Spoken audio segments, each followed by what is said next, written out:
I see. So you got a home project that you're having trouble completing due to not having the right tools.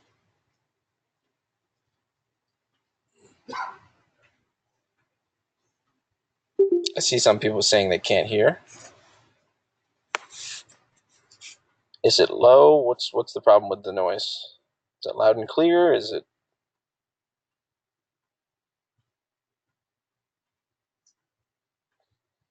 If you can hear me clearly, let me know that you can hear it clearly.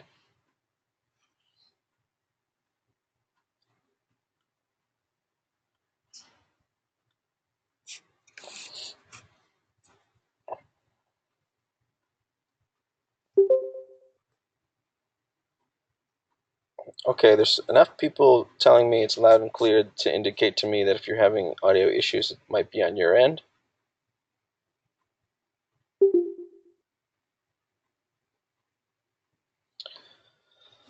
All right, well, let's get started. Uh, let's start off the class with some good news. Share any good news that has happened in your life in the past couple of days. Could be anything. Could be small, could be big, could be medium. Is there anything that's good that's happened in your life recently? I got my iPad today. Great job. I just got a job. Good job. iPad, nice. You got a solo win at Fortnite. Nice job, Amber. That's very hard to do. I'm not a gamer, but I know that that's a hard thing to do. First trick or treat with my youngest daughter this evening. Oh, you must be looking forward to that. That's so awesome. Got to have lunch with your daughter. Just got hired for your second job. The work play fit push model is really helping life. Red Sox won the World Series. Get out of my class. We don't have any time for Red Sox fans here or Patriots fans. Are you a Patriots fan as well?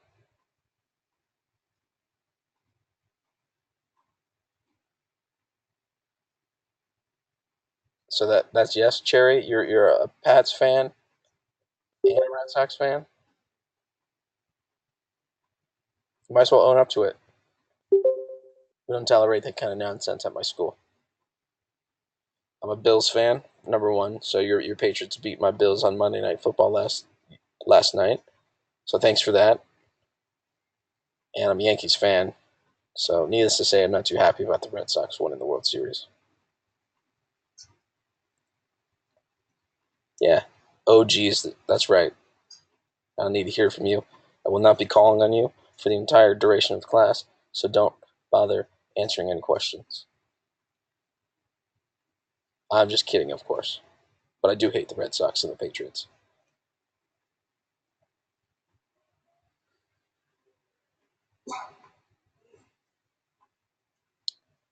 Let's see. Good news that has happened to me recently. My girlfriend and I, we recently moved into our new home in South Downtown Orlando, and it's a wonderful neighborhood that we live in. There's schools in the neighborhood, literally a school so close I can throw a rock and hit it. Probably shouldn't throw a rock though, because it's an elementary school. If it was middle school, I might think about it. Um, right across the street is a homemade ice cream shop. There's beautiful lakes and beautiful homes around us. So we're very happy about that. So that's good news. More recently, because that was a few weeks ago, let's see. Good news today's a relatively relaxed day in terms of obligations, and I've been planning, been the very early stages of planning a trip next year to go on. So that's exciting. But yeah, just generally healthy. Um, my name is Terrence Washington. Good question, Jessica. I teach psychology of play. Um, so even if I'm not your instructor, you're in the correct place. No worries. We all share the duties for go-to training, and we're on different teams. So if I'm not your instructor, that's totally okay. You're in the right place. But yeah, I'm glad we were able to share some good news with each other, and this session should be pretty interesting. We're going to learn about the brain, and we're going to learn about positive psychology. So I'm going to unmute you guys, and I like to do this little improv trick every once in a while. So I'm going to unmute you all, and on the count of three, I want you guys to all say your first name at the same time, and I'm going to see which name I can pick up. Okay? 1, 2, 3, go. Iliante. Charmaine. Alicia. I feel like I heard a Blake, and I've heard an Alicia. Nice to meet you all. Glad you guys are here, and let's get into it. Anyone from Minnesota here? Just a random question.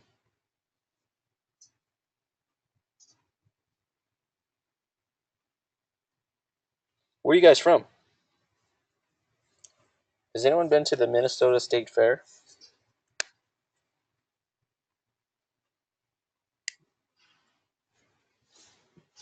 Cool. I'm from upstate New York. I'm from Syracuse, New York. And then more recently, Ocala, Florida.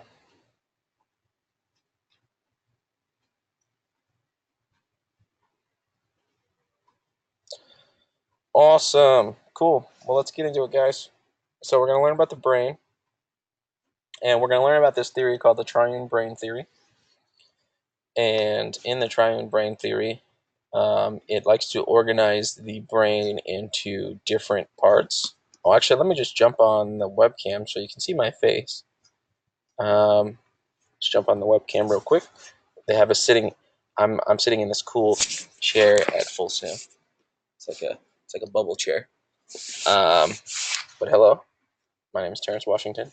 You see, look, I'm not an imposter. I have identification to prove it. But hello, this is my face. This is my voice. Nice to meet you all. So we're going to learn about the triune brain theory, and it's a way to organize the brain into how the brain has evolved over time. Okay? And the reason why this is interesting and important to your life is because the more you know about yourself, the more you learn about yourself, the easier it is to live the life that you want to live. So when you know where certain influences are arising from in your brain, you know how your brain is naturally wired, you know how to rewire your own brain. I know that sounds creepy right now, but we'll talk about that in a concept called neuroplasticity. When you know all these things about yourself, it will help you live your best life. So that's why I think this is important for you to learn. And the second half, we'll talk about the positive psychology. And I think that's important for living a very happy, balanced life. And yeah, I think this is important to pay attention. So the triangular brain theory thinks about the brain in three distinct patterns. The first one being the reptilian, the next one being the limbic, and the last one being the neocortex. So the way I like to think about it is in terms of cell phones. Who has a cell phone that is an Android? And who has one that is an iPhone?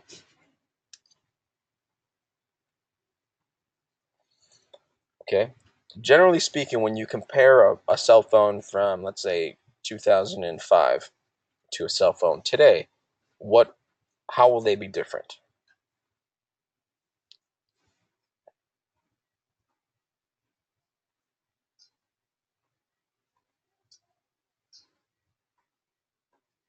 Yeah, you'll see differences in the speed, the operating system, how much it can do. Generally, battery life will improve. Generally speaking, things get better through time. At least that's the goal. Same thing with evolution. So when we look at the reptilian brain, these are going to do basic functions that help keep us alive. Not to say that these things aren't super advanced and super important, because of course they are. Our heart rate and breathing need to happen. These things are very important. But the higher order things that sort of separate us from the other animals in the animal kingdom, that comes along later as it takes more time for the brain to develop. So we'll go through each one of these, starting with the reptilian brain. So what I want you guys to do is I want you guys to lift your right hand in the air like this, and I want you to place your right hand on the back of your head, sort of where your neck and your hairline meet. Okay, and this is just a tactile way to remember where the reptilian area of the brain is. Okay, now it's important to remember that the reptilian brain is more of it's an analogy, metaphor, and a way to categorize. So the parts of the brain, the actual brain parts, aren't named the reptilian brain. There's just a region of the brain that is a metaphor for how old this part of the brain is. Okay, so we know reptiles are descendants of dinosaurs, and reptiles have been around for a very long time. So it's called the reptilian brain, not because there's a specific part of the brain that's called the reptilian brain, but it's the general area of your brain that is very old and does very old things like basic human functions that help keep us alive. Okay? So the specific brain parts that this is referring to are called the brainstem and the cerebellum. Who's ever seen a gangster movie? And which gangster movie have you seen?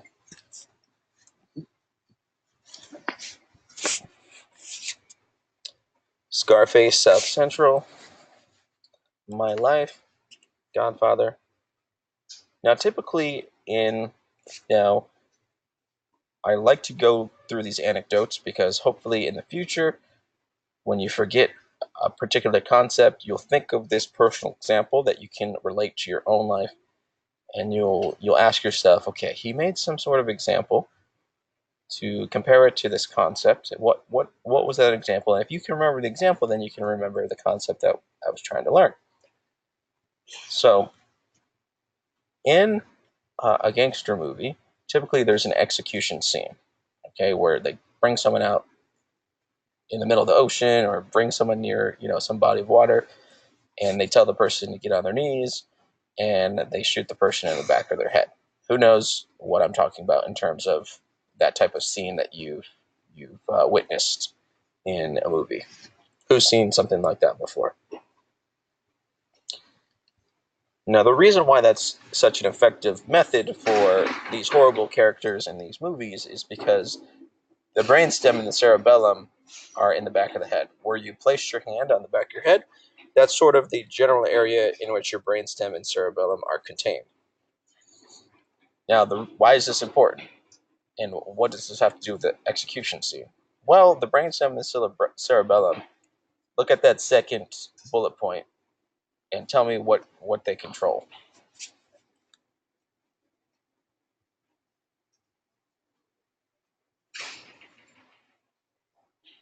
Yeah, your whole life is contained right there, right? The fact that you're regulating your own breathing, your heart rate, that's pretty darn important. If you ask me, your basic life necessities are contained in this area of the brainstem and the cerebellum. So this is very important, okay? So remember, the specific brain parts are not called the reptilian brain. It's just more of a metaphor of how old they are. The brain parts themselves are called the brainstem and the cerebellum, and they control balance, breathing, and heart rate. Very, very important. All right. So what I want you guys to do is I'm going to show you a video now. I want you to go to the materials section. You should see some tabs on your end. Click the tab that says the materials section. It's above the chat box. And click on the link that says the reptilian brain. Go ahead and watch that. And when you're done, come back and tell me done. So you're going to go to the materials section, click on reptilian brain, and when you're finished, come back to the chat box and let me know you're finished.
All right, so what correlations did you see between the reptilian brain and this video, seemingly random video of a person jumping off a roof for fun because they're really crazy, because people shouldn't do that because that's really stupid?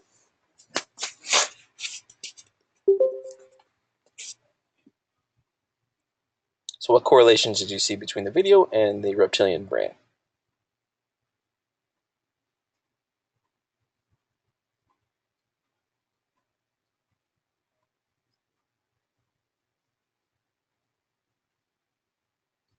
Definitely some movement and coordination there, so he needs his balance from his cerebellum and brainstem to help him. Yeah, when you're scared, what happens when you're scared?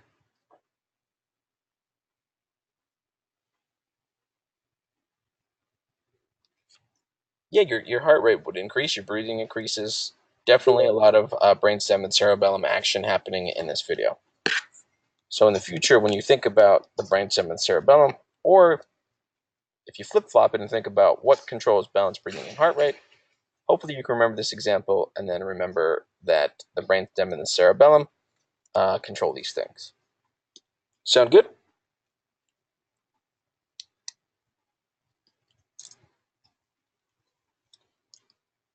Cool. Next, we have the limbic system. Now, the limbic system is a system that includes subparts to it, some of which include the amygdala, the hippocampus. We'll go through what these things do. So first, we're going to do another exercise. You're going to take your two index fingers just like this, place one right here, going inward, place one under your chin, going upward. Now imagine there's an imaginary line projecting out of the top of each index finger. Where those lines meet, that's where your limbic system is.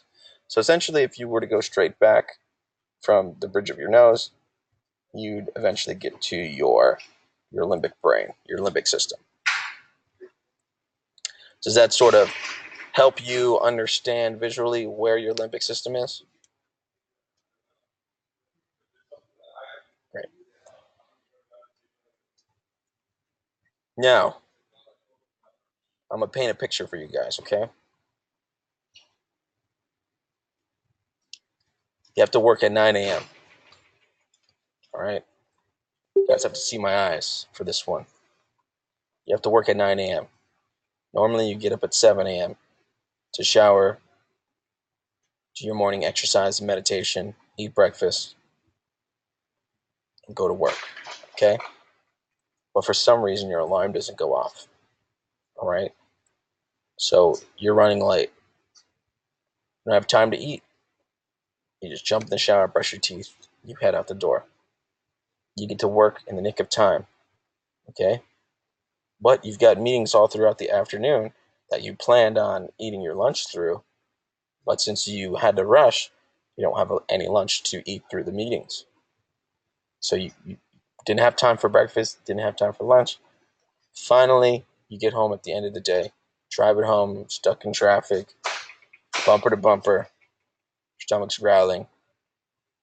You just stop at a drive-through. You order way too much food. You get 7 chalupas. You get a crunchy gordita. You get some nachos. Clearly, I like Taco Bell because that's the first thing that popped in my mind when I decided to stop in a drive-through. Okay. Well, the second thing, really, I was thinking hamburger, but then I was like, no, I like tacos more often. Okay. How do you feel when you finally get to eat your food?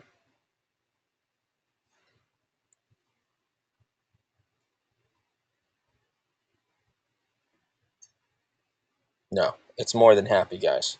You guys have clearly never been in the situation. Come on. I know you've been here. You're really starving. You sit down and you eat this wonderful food sent from heaven. It's like the most glorious, euphoric, there we go, animalistic. You're just satiated, right? You just eat all the food, an insane amount of food, and then you just feel really satiated and you're floating, right? You have this euphoric feeling, right? You scarf it down, right? You're ravenous, right? And then your brain gives you this rush of dopamine that makes you feel amazing. Now, why does your brain give you this rush of dopamine?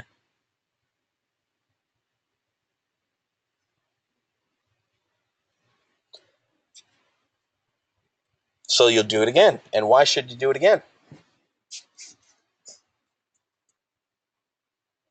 So you can survive, exactly. So the limbic system rewards you for doing things that lead to your survival. So eating, you will get a rush of dopamine. Now, dopamine is actually just a natural, basically heroin. It's very similar in structure to opioids, and it's a way for your brain to reward you to make you feel good for doing something that will lead to your survival.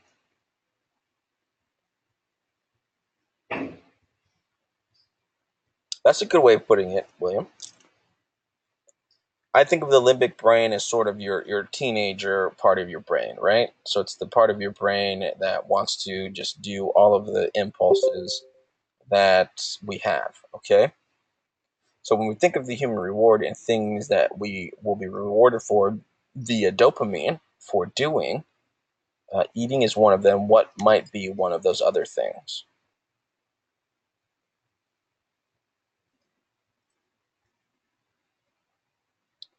Sex, exactly. And how does that increase our survival?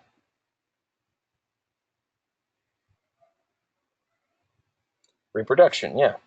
And then definitely there's a stress reduction part of it as well that helps people de-stress in a way that could perhaps prolong your life as well. So there might be some ancillary benefits to it as well.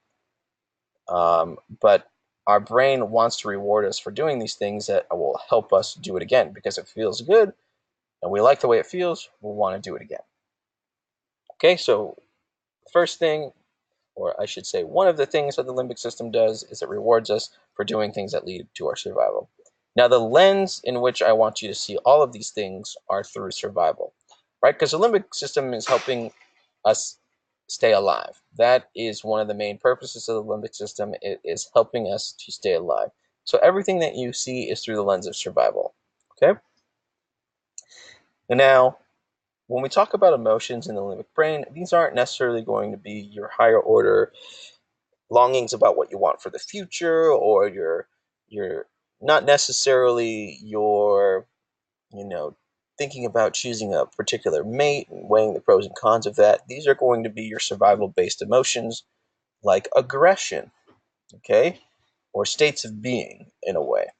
So aggression is linked to this brain part called the amygdala. Now the amygdala and the word aggression both start with the letter A. So that's how I always remember what the amygdala does. Oh, it does something that starts with A, aggression. Now, what happens when an amygdala is damaged? What do you think happens?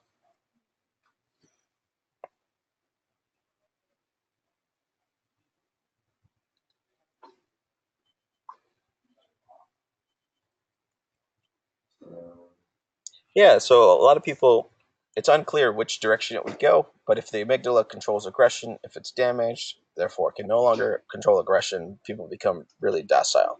Now, I shouldn't say people necessarily because they've done these experiments on mice, and that is the outcome. So, when you have these aggression type feelings, specifically in survival situations like fight or flight, and you have that immediate instinct to fight, your amygdala is definitely involved in those responses. Okay, because it wants to help you feel that aggression so that you can fight and survive. I actually recently met someone. She was a student in my previous class who had some sort of injury that made her fight or flight response really diminished. And she was in a situation where there was an active shooter and her body didn't react the way it should have, and she kind of was just confused as to what to do because her fight or flight system wasn't intact. So even though she visually saw what was happening, she didn't have that fear response that her body needed. Luckily, she was able to survive the situation. But it's interesting how damages to certain areas of our brain can affect us so much. Next, we have memory, and the part of the brain that deals with memory is the hippocampus. Now, I have a really silly way to remember what the hippocampus does. I think about, I split up the word and I think about it, a hippo, and I think about campus. So, campus normally refers to a college campus. A hippo normally refers to a hippopotamus. So, I think about a hippopotamus on a college campus. Now, in order for that hippo to make it to college, it'd have to be a pretty smart hippo, right? I mean, it got accepted to college. How many hippos do you know that got accepted to college? I don't know many. So if it made it to college, it'd have to be a pretty smart hippo, and thus it'd have to have a good memory. Bam! You'll never forget what the hippocampus does. As long as you live, you're not going to forget it.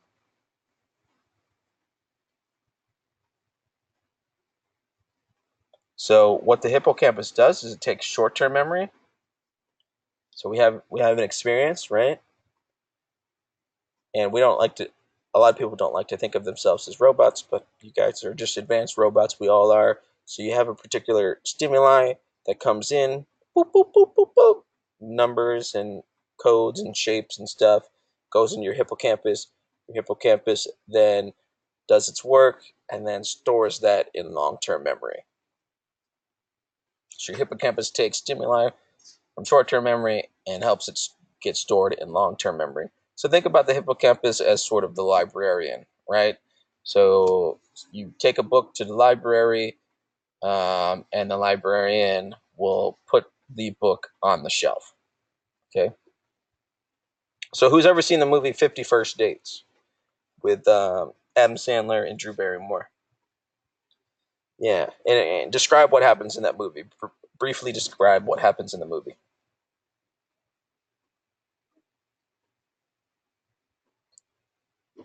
Yeah, so her long term memory is intact, so she remembers everything that happened before the accident, but her short term memory is not intact. So, what do you think was damaged?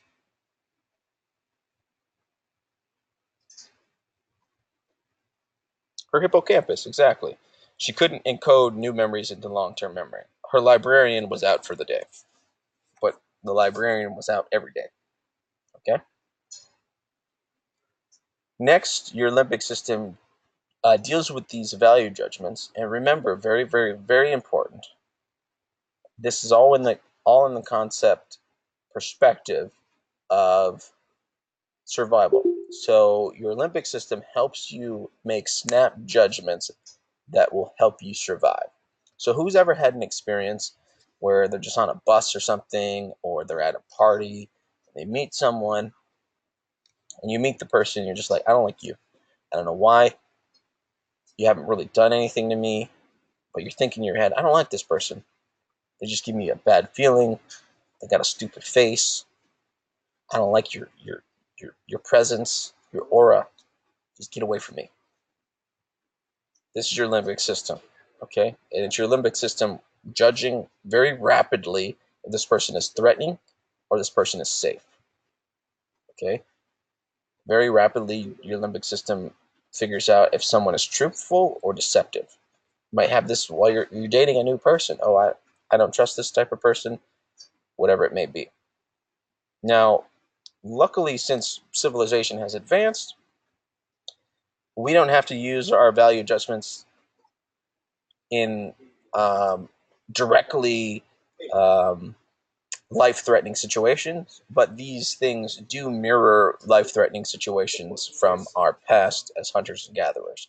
So if you're on a bus and you're figuring out if someone's threatening versus safe, it's not always a life or death situation, but it represents a life or death situation because back in the day where we were always fighting over resources, and we certainly do have wars and stuff nowadays, but generally speaking, our life expectancies are much longer. Generally speaking, our communities are much safer.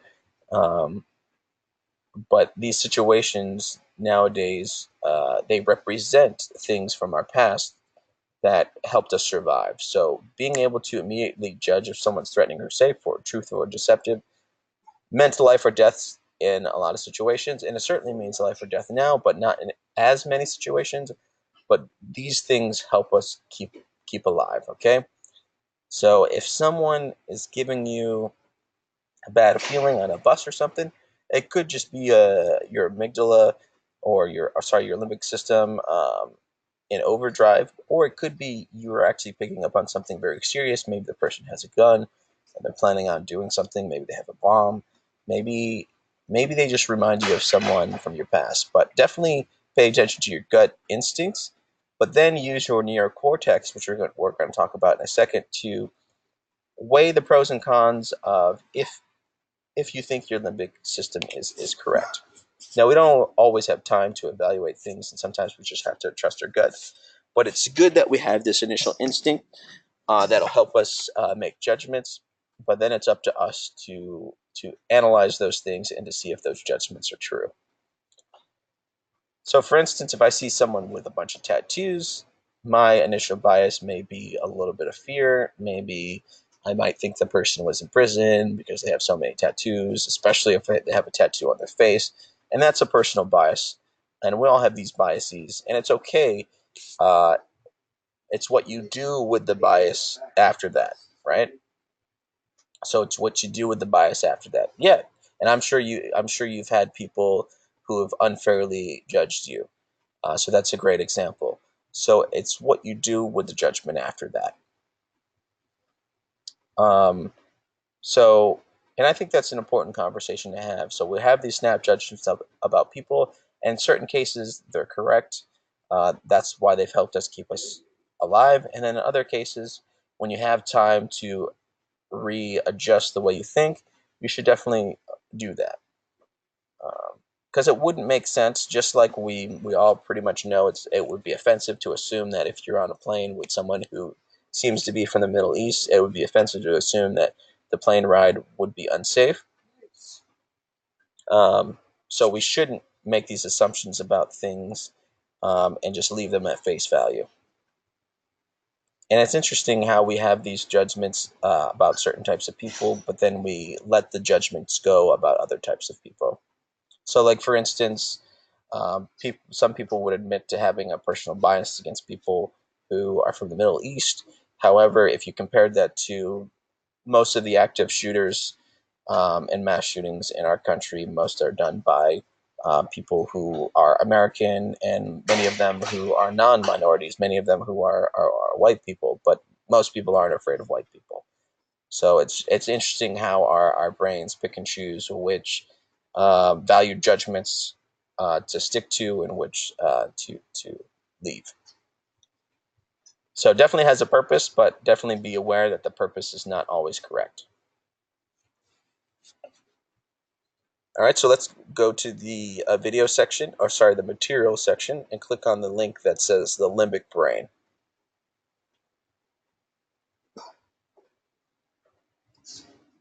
So go to the material section, click on limbic brain, and when you're done, come back and let me know that you're done.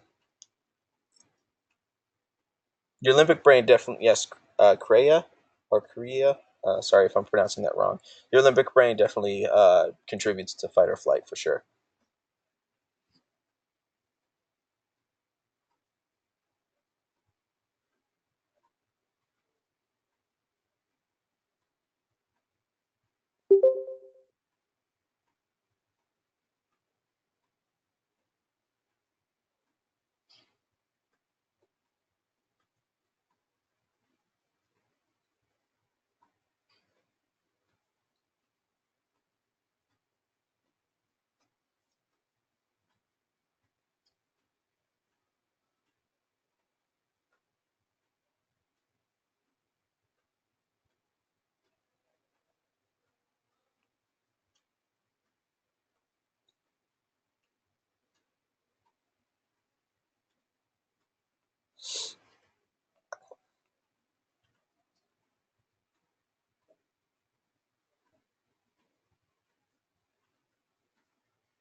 systems work in the universe.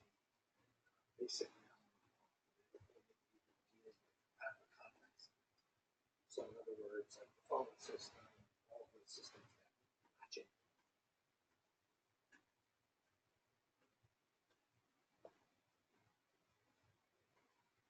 No, more like, okay, say our admissions says we're having trouble with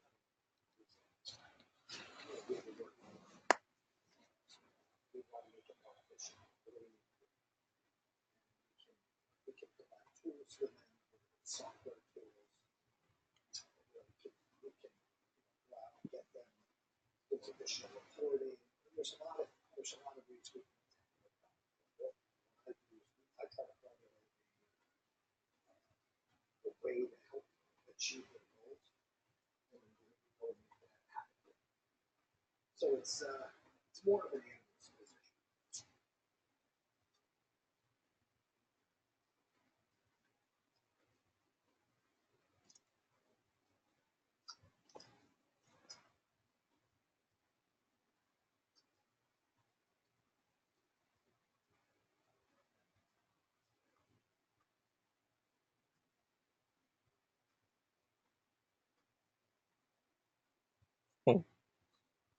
I'm glad you guys enjoyed the video.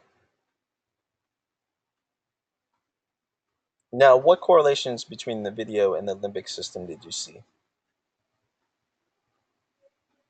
Hint, hint. The slide is still up, so you might have some answers there.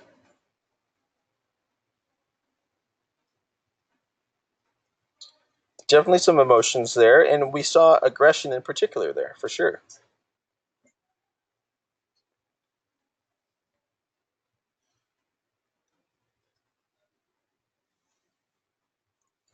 Okay, withdrawal. What does that connect with for the limbic system?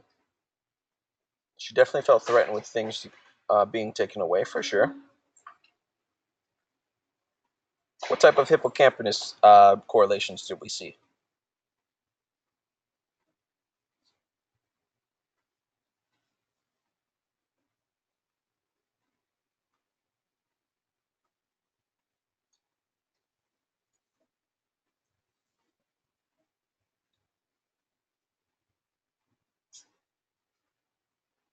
Yeah, so the mom probably had a value judgment about the friend being a threatening friend or a deceptive friend, for sure.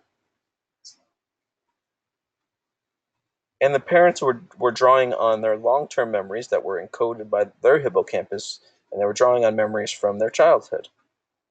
So definitely a lot of connections between the limbic system and this clip. All right, next we get to the neocortex. Who's ever seen a brain in a jar and they see the gray outer layer that's sort of like squiggly? Who's ever seen that on TV or a movie or something, or in real life? Yeah, so that outer layer is the neocortex, and this is really the part of the brain that makes us human. Now, I'm sorry to break it to you guys, but you guys are part of the animal kingdom. Okay? You are similar to dogs and cats and chickens and worms and etc. etc. Okay? You're a living being, but you are in the animal kingdom. Okay? Luckily for us, our brains have evolved to be comparatively big brains compared to other animals in the animal kingdom. And so, a way to think about what the neocortex does is to think about the things that make us human and the things that separate us from the other animals in the animal kingdom. So, saying all of that, what would some of those things be that separate us from the rest of the animals in the animal kingdom? Yeah, we have advanced speech and language for sure. Creativity, definitely, that's a big part of it. Thumbs, yes, that's more of a physical thing, but yes.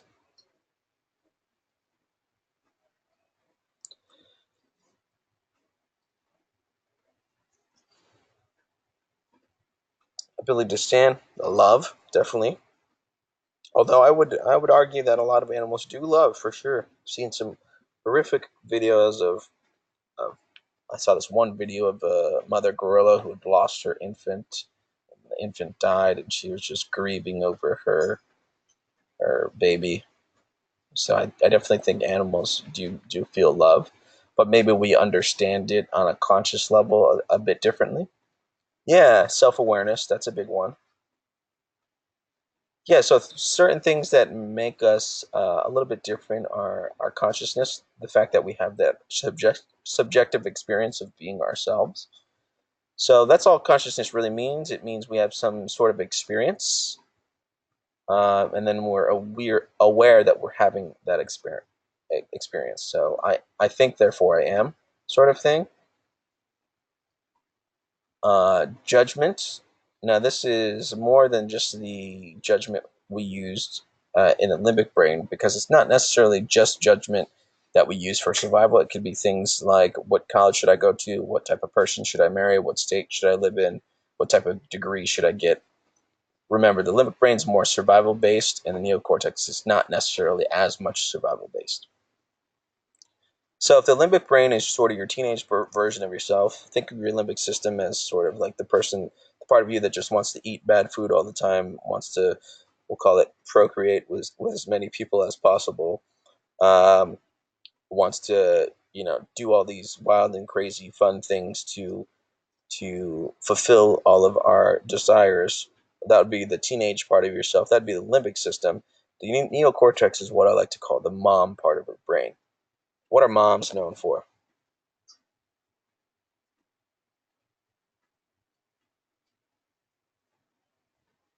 Nurturing, taking care, and most of all, keeping you what? Safe and alive, right? So this is the part of your brain that tries to stop you from doing a lot of stupid stuff. It tries to help you plan ahead. Um, and it's also the part of your brain that thinks outside the box. This is where creativity and art and Star Wars and the Mona Lisa and Van Gogh and all these things come from our abstract thought in our neocortex. Yours is broken then? What, your neocortex or your limbic system?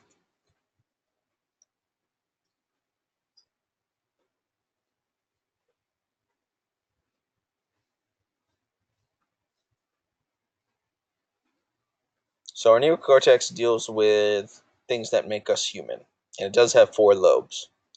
All right, so go to the material section, click on neocortex, and when you're done, tell me you're done. Watch the neocortex video in the material section.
Okay, so what correlations do we see between the neocortex and that video that you guys just watched?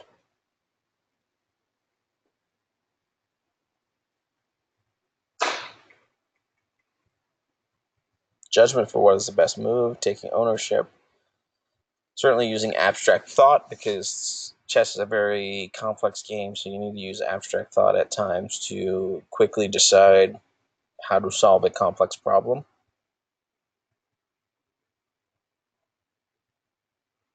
Yeah, good job, guys. So you do have 4 lobes in your neocortex. The first one is the frontal lobe. It's in the front of your head. Makes sense. That now, so before I read what each thing does, it's important to remember that the brain is very, very much interconnected, entangled, and all this stuff.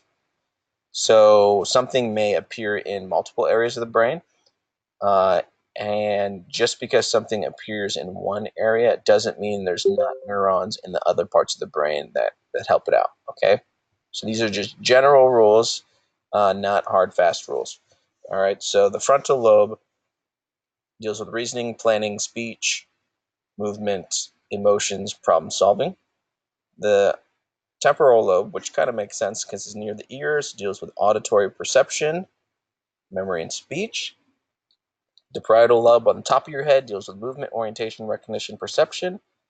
And the occipital lobe, what do we know is back there? What do we know is in the back of your head?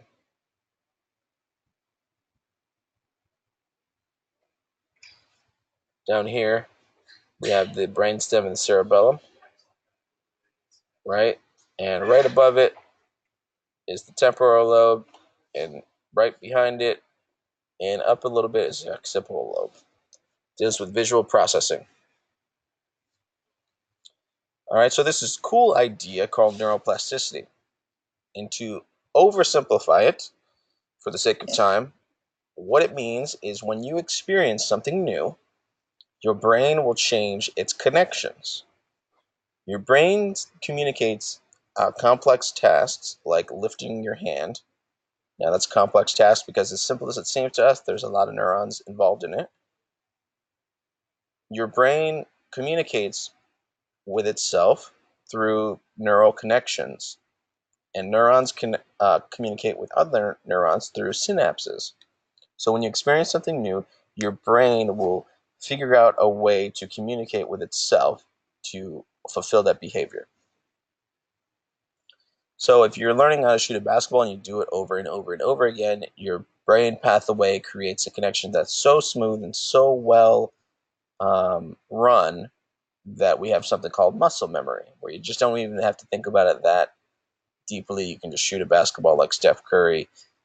He learned that through time and time and time and time again, through neuroplasticity. So this is a very good thing because we know that if someone has a stroke and they forget how to walk, we don't just say, oh, well, you can't walk. What do we say?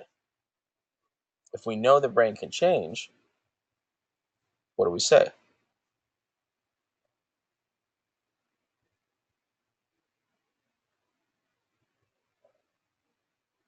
We're going to help you learn how to walk again through rehabilitation. We relearn because of neuroplasticity. We'll change the connections in your brain to help you relearn it. So go ahead and watch the neuroplasticity video in the materials section. And when you're done, come back and let me know that you're done.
So the reason why this is so important is because,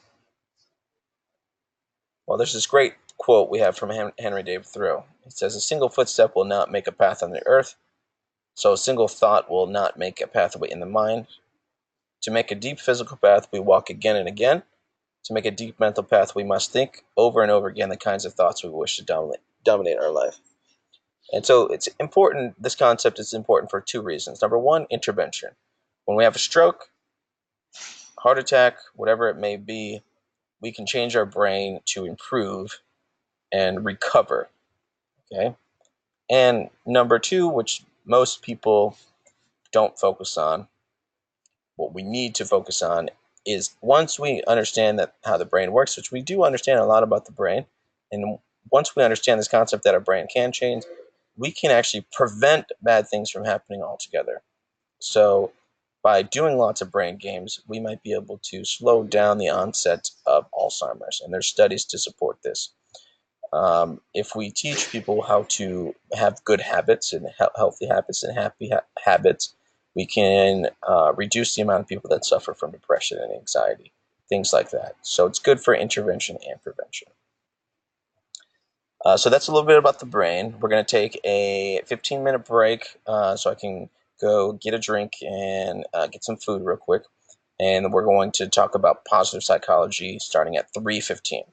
So if someone doesn't mind just letting people know if they come in late that we're on break until 3:15, we'll resume at 3:15. Okay, guys? See you at 3:15.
All right, everyone. How's it going, guys?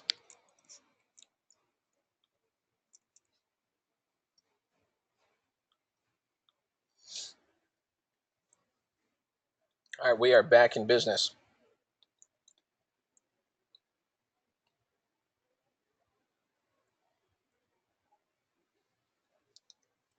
All right, so now we're going to learn about positive psychology. All right, let's jump right into it. So we're going to talk about how psychology typically had viewed their goals in the past, and talk about the field of psychology's dominant disease model theories. We're going to talk about two important people to the positive psychology movement, and also we're going to take a fresh look about ourselves, and we're going to find some flow. So let's get into it. All right. So I want you to look at this slide, guys and ladies, and I want you to tell me what comes to mind. What comes to mind?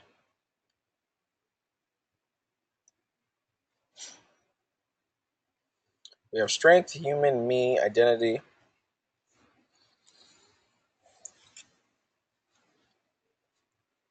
Jalisha, identity, legend, Popeye,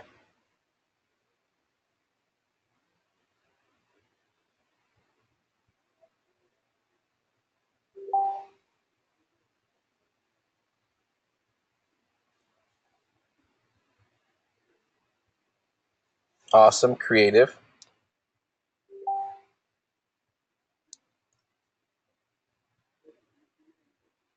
original. Awesome. These are all good answers. All right. Now, I want you to pay close attention to the next slide and tell me what comes to mind. What comes to mind?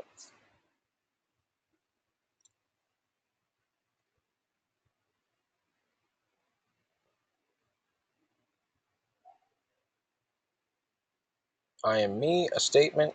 Sam, present, my current being. I am what?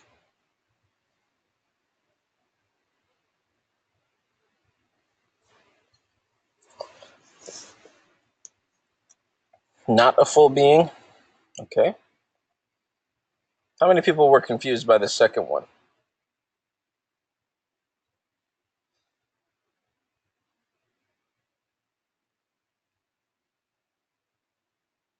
Is this a complete sentence?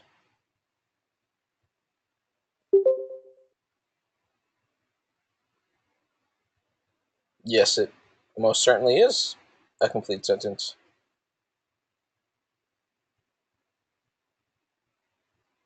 Grammatically and everything.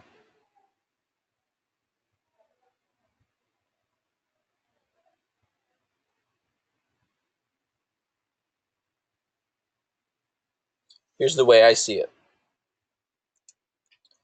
This first one is something that we're all familiar with. The first one is why you're here at Full Sail. The first one helps us define our personality. So I am a chess player. For me personally, I am a son, I am a boyfriend, I am a teacher. There are things that you can add onto this I am that helps you to define yourself. And that's a very important thing. And that's something that we're all familiar with. You guys are here at Full Sail to be either a record producer or a game designer or a web developer or whatever it may be.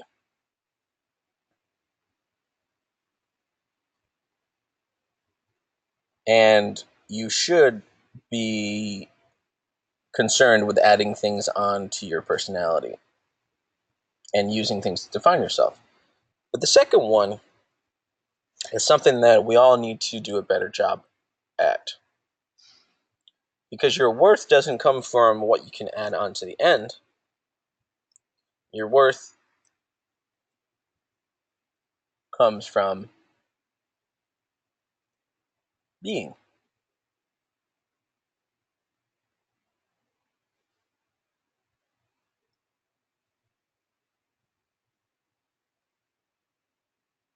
So a lot of people look at this and say, I am what? No, you are.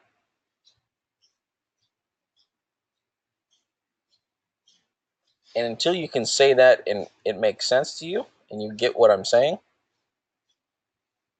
keep thinking about it. Nothing else needs to be added on to this. You are. I am.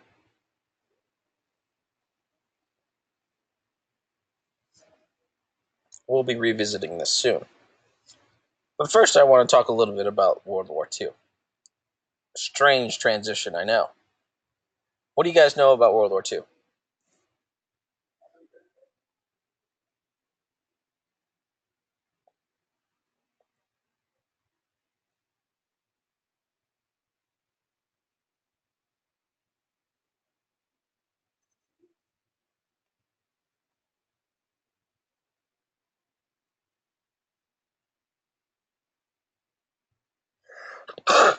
Excuse me. So, a lot of bad things from World War II. We got Hitler, we got concentration camps, we got Nazis, we got a lot of bad things. So, before the war, the field of psychology had three pretty well balanced goals. They wanted to treat mental illness. We'll use some oversimplified terms here, okay? So they wanted to treat mental illness. We'll put that on the negative end of the spectrum. They wanted to make the lives of all people more productive and fulfilling. We'll put that in the middle, sort of neutral, helping everyone out. And we're going to put identifying and nurturing high talent on the positive end of the spectrum. So before the war, they had a very balanced approach. They realized that, hey, we have to focus on the negative, we have to focus on the positive, and we have to focus on everything in between. Sounds pretty good, right?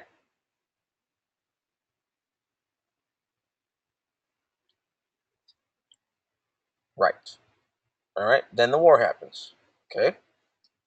Now, I wanted to show you guys some images from World War II. If you don't feel like watching it, you don't have to. But just watch a minute or two. Go to the materials section, click on the link that says war. Just watch a minute or two if you want to. Again, you don't have to. And when you're done, come back and let me know that you're done.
All right, so as you guys can see, war is no joke, okay?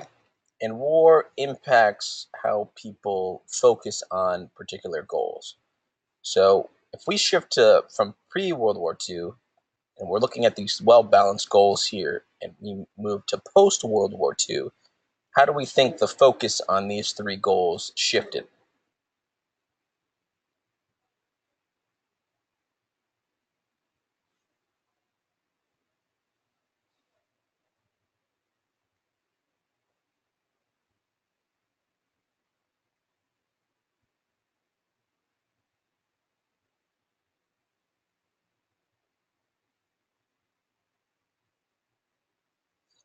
Well, which goal do you think got most of the attention post-World War?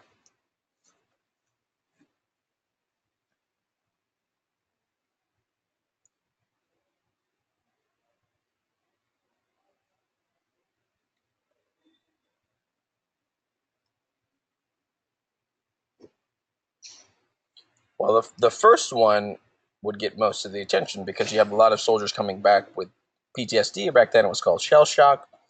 Lots of lives to rebuild. Okay, so the first one got the most of the attention. Now, this comes with obvious pros and cons, right? So, two things happened. In 1946, the VA was founded, and thousands of psychologists realized they could make a living treating mental illness. And in 1947, the National Institute of Mental Health was founded, and academics found they could get grants if their research was about pathology or sickness. So, there's pros and cons of this. Let's start with the pros. What are the pros?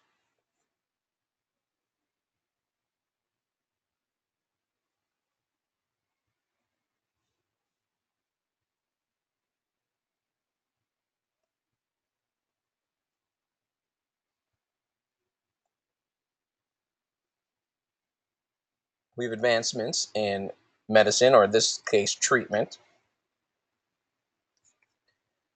We have increase in jobs in mental health. That's a good thing. We understand more about um, ourselves and the human mind, for sure.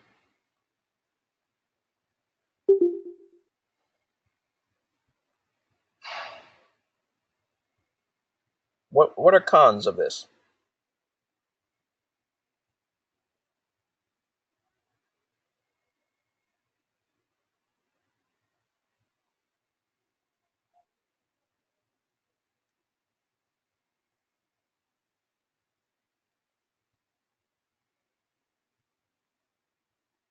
Well, one con would be forgetting about that our brains are not just about the mental illness part. Our brains are filled with talents and things as well. So often times where there's money involved as well, corruption happens so people can keep people in treatment longer than they need to be in treatment to get more money, things like that, keeping people on pills when they don't need to be on pills.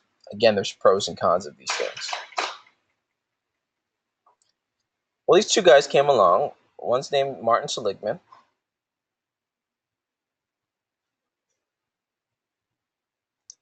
and the other's name is Mihai Csikszentmihalyi. Again, he's got a lot of vowels and consonants and stuff. It's just pronounced Csikszentmihalyi. So Mihai Csikszentmihalyi and Martin Seligman, they wanted to remind the field of psychology of these things. They said, hey guys, the field of psychology is not just the study of pathology, weakness, and damage. It is also the study of strength and virtue. What does this mean to you guys?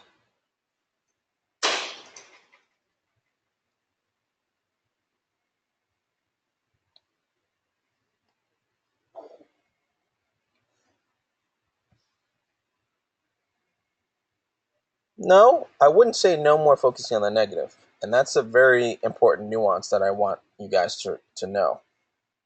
It's not about avoiding the negative, it's about also looking at the positive and also looking at everything in between. It's a more holistic approach. It's not just about focusing on the negative. It's not just about focusing on the positive. It's not just about focusing on everything in between negative and positive. It's about the whole picture. Treatment is not just fixing what is broken, it's nurturing what is best. So if someone is in an addiction recovery and you help them wean themselves off of smoking,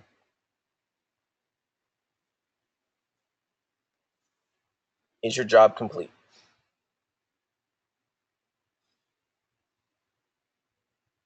What else do you need to do?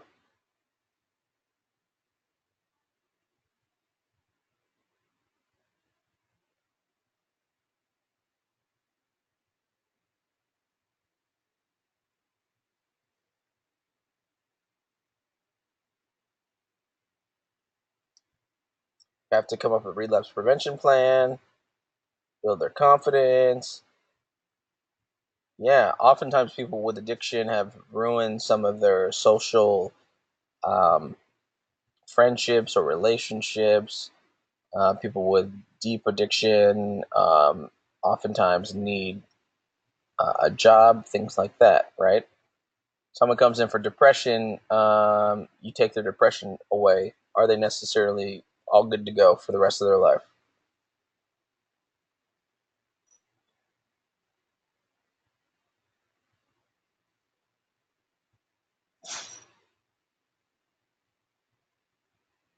No, you have to teach them coping skills for the future. You have to help them rebuild their lives. The absence of depression is not necessarily happiness or flourishing. It could just kind of be apathy, right? So it's not necessarily the same thing. Positive psychology is not based on wishful thinking or fads. Instead, it adapts to the best aspects of the scientific method to unique problems human behavior presents for those who wish to understand it in all its complexity. Now, this is a mouthful. What does this mean?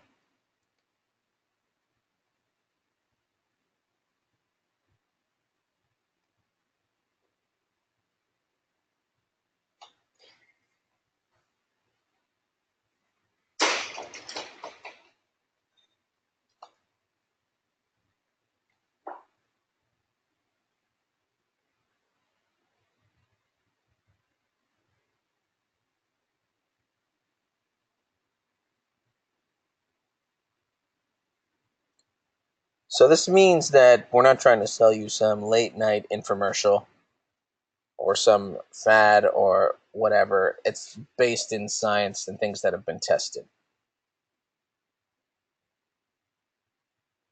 All right. It's not just a branch of medicine concerned with illness and health. That's part of it, but it's also larger than that. It's about work, insight, love, growth, and play. All right. So here's what we're going to do.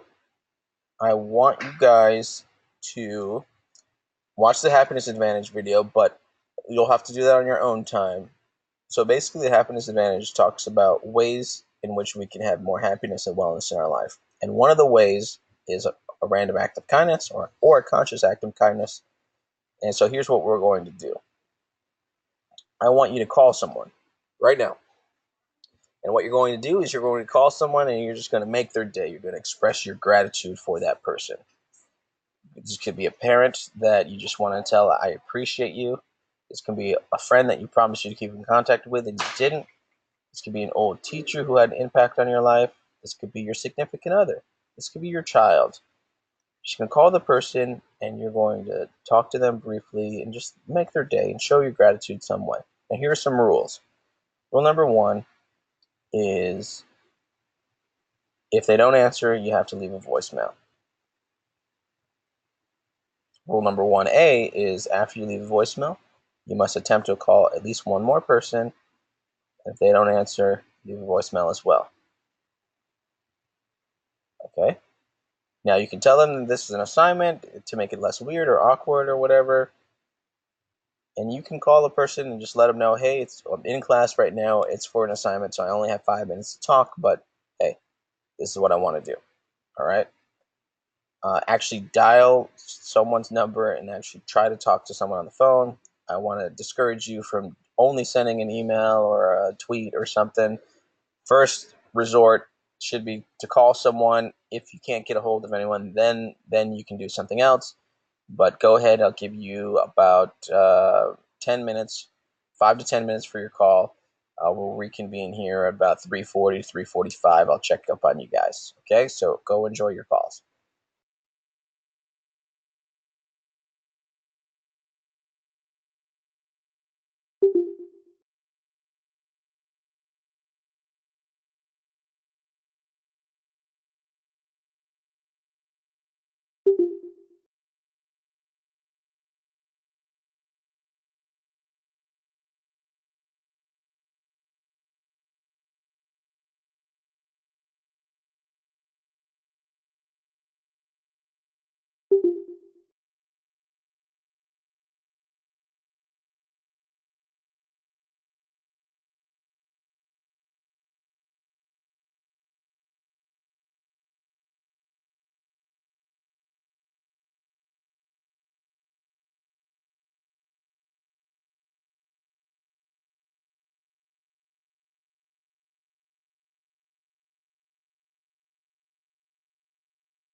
All right, guys, start wrapping up your calls. If you didn't, sorry, if you haven't already, please start wrapping up your calls, guys.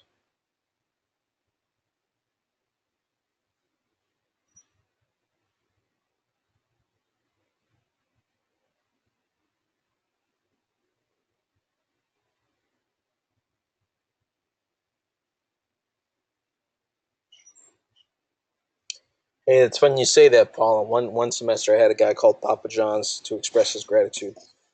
True story.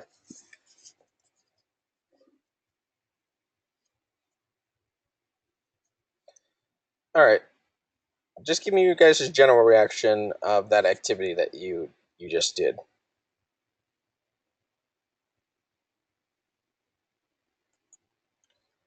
General reactions, please.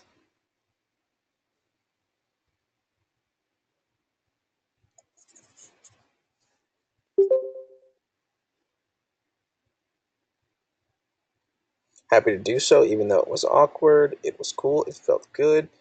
My mom was like, "Oh, super late, but hi, everyone."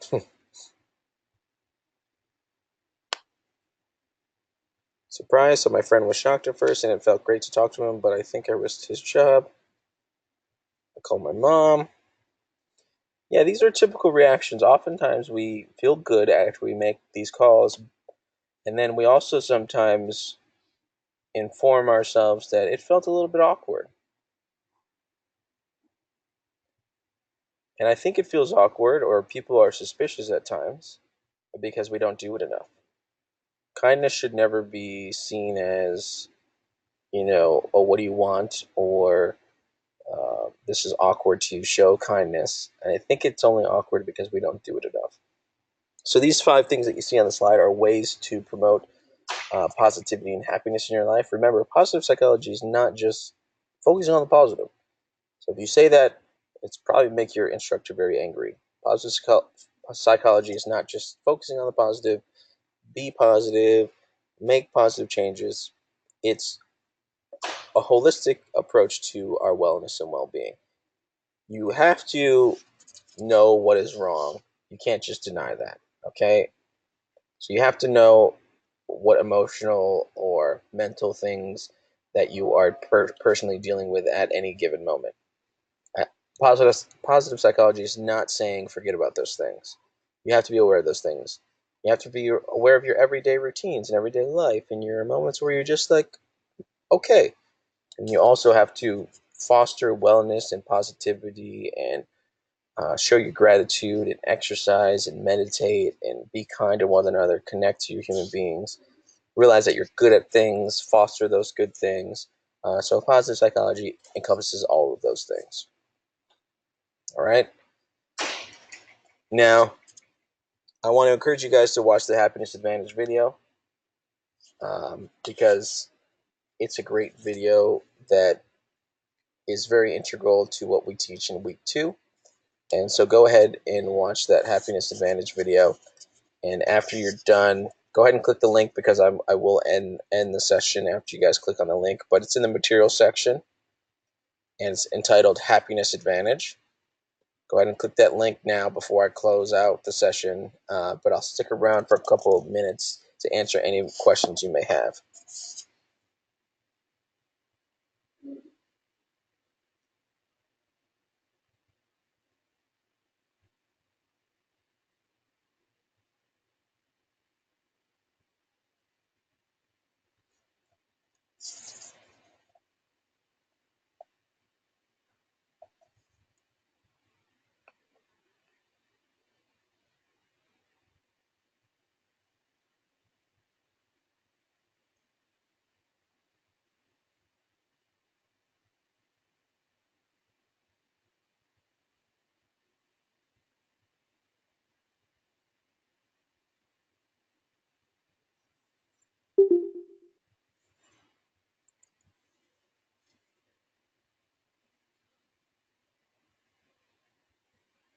Jessica, that's not a normal occurrence to discuss the assignment within the lecture, but I'll be more than happy to. Well, in week 1, they do it obviously to get you guys acclimated, but I'd be more than happy to answer whatever specific questions you have about the assignment. Did you have any questions about the assignment that I can help you understand?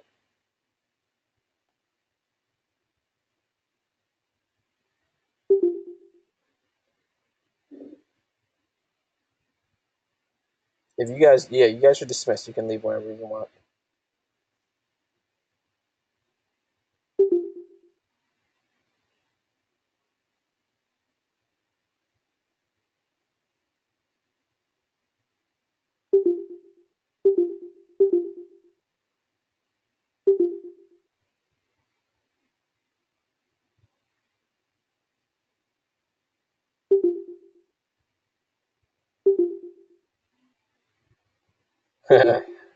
Go Bills.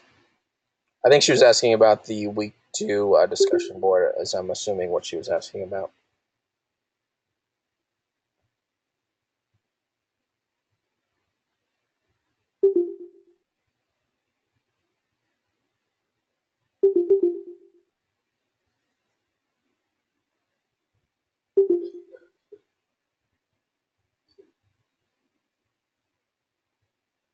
With the week two, just do the same thing you did week one. Just pay attention to answering the questions with detail, 5 to 6 detailed sentences. Don't forget about the RISE model. It's pretty much everything you did in week one. You'll be doing again in week two. Just it'll be changed up a little bit. I think you're getting our class mixed up with creative presentations, Jessica. Um, in our class, you don't have to do a presentation. You may be thinking about creative presentations.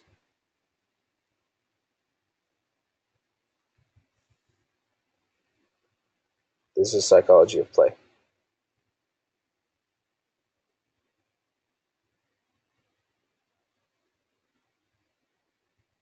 For which assignment are you talking about?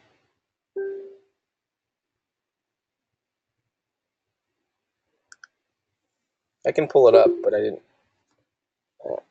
From my understanding, you just need to do the discussion post for week two, the quiz,